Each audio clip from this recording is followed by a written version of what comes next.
تو جی ناظرین، ہماری قرآنی واقعات کی سیریز چل رہی ہے، تو آج بھی ہم ایک اہم ترین واقعہ سنیں گے دابۃ الارض کے متعلق کہ دابۃ الارض کیا ہے، اس کے متعلق قرآن کے اندر کیا آیا ہے۔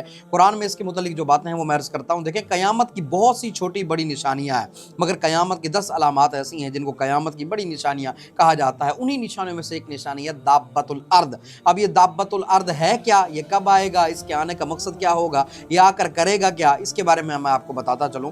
دیکھیں، دجال کو قتل کرنے کے بعد عیسیٰ علیہ السلام کو حکم ہوگا کہ آپ مسلمانوں کو کوہ طور پر لے جائیں، اس لیے کہ اب کچھ ایسے لوگ ظاہر کیے جائیں گے، یعنی یاجوج و ماجوج، جن سے لڑنے کی کسی میں طاقت نہیں ہوگی۔ یہ بہت زیادہ تعداد میں ہوں گے اور دنیا میں فساد، قتل و غارت گری کریں گے۔ جب یہ زمین پر مکمل فساد، قتل و غارت گری کر چکیں گے تو پھر کہیں گے کہ زمین والوں کو تو قتل کر لیا، آؤ اب آسمان والوں کو قتل کریں۔ یہ کہہ کر اپنے تیر آسمان کی طرف پھینکیں گے۔ وہ یہاں انہی حرکتوں میں مشغول ہوں گے کہ حضرت عیسیٰ جو کوہ طور پر اپنے ساتھیوں کے ساتھ موجود تھے، اللہ پاک کے حضور دعا کریں گے، جس کے بعد اللہ تبارک و تعالیٰ یاجوج و ماجوج کی گردنوں میں ایک قسم کے کیڑے پیدا کر دے گا، جن سے ایک دم میں وہ سب کے سب مر جائیں گے۔ ان کے مرنے کے بعد حضرت عیسیٰ علیہ السلام لوگوں کو لے کر پہاڑ سے اتریں گے، دیکھیں گے کہ تمام زمین ان کی لاشوں اور بدبو سے بھری پڑی ہے، ایک بلشت بھی زمین خالی نہیں ہے۔ اور حضرت عیسیٰ علیہ السلام پھر دعا کریں گے تو اللہ تبارک و تعالیٰ ایک خاص قسم کے پرند بھیجے گا جو یاجوج و ماجوج کی لاشوں کو جہاں اللہ پاک چاہے گا وہاں پھینکائیں گے۔ پھر اس کے بعد بارش ہوگی،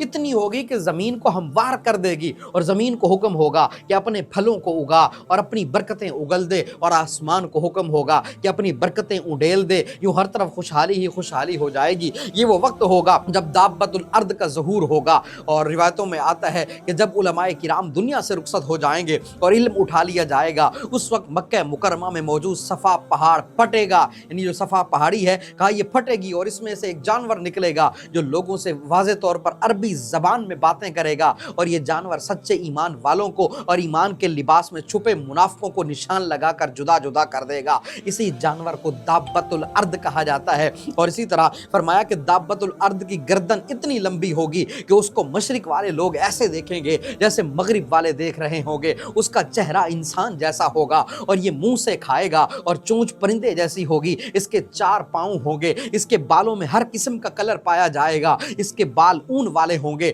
دابۃ الارض کے دونوں کاندھوں کے درمیان کا سفر 3 میل کے سفر کے برابر ہوگا۔ یہ اتنی تیزی سے دوڑے گا کہ اس کو کوئی پکڑ نہیں سکے گا۔ اس کا قد 60 گز لمبا ہوگا۔ یہ عام انسانوں کی طرح بات چیت بھی کرے گا۔ دابۃ الارض کی جسامت کے بارے میں لکھا کہ اس کا سر بیل کے سر جیسا، اور اس کے کان ہاتھی کے کانوں جیسے، اس کے سینگ پہاڑی بکرے کے سینگوں جیسے، اس کی گردن شتر مرغ کی گردن جیسی، اس کا سینہ شیر کے سینے جیسا، اس کا رنگ چیتے کے رنگ جیسا، اور اس کے پاؤں اونٹ کے پاؤں جیسے ہوں گے۔ یہ صفا مروہ پہاڑوں کے درمیان سے نمودار ہو کر تمام شہروں میں بہت جلد پھرے گا۔ اس کے پاس حضرت موسیٰ علیہ السلام کا عصا، حضرت سلیمان علیہ السلام کی انگوٹھی ہوگی۔ ایمانداروں کی پیشانی پر حضرت موسیٰ علیہ السلام کے عصے سے نورانی خط یعنی روشن لکیر کھینچے گا۔ کافروں کی پیشانی پر حضرت سلیمان علیہ السلام کی انگوٹھی سے سیاہ قسم کی یعنی کالے کلر کی مہر لگائے گا، اور صاف الفاظ میں کہے گا ہاذا مؤمن و ہاذا کافر، یعنی یہ مومن ہے اور یہ کافر ہے۔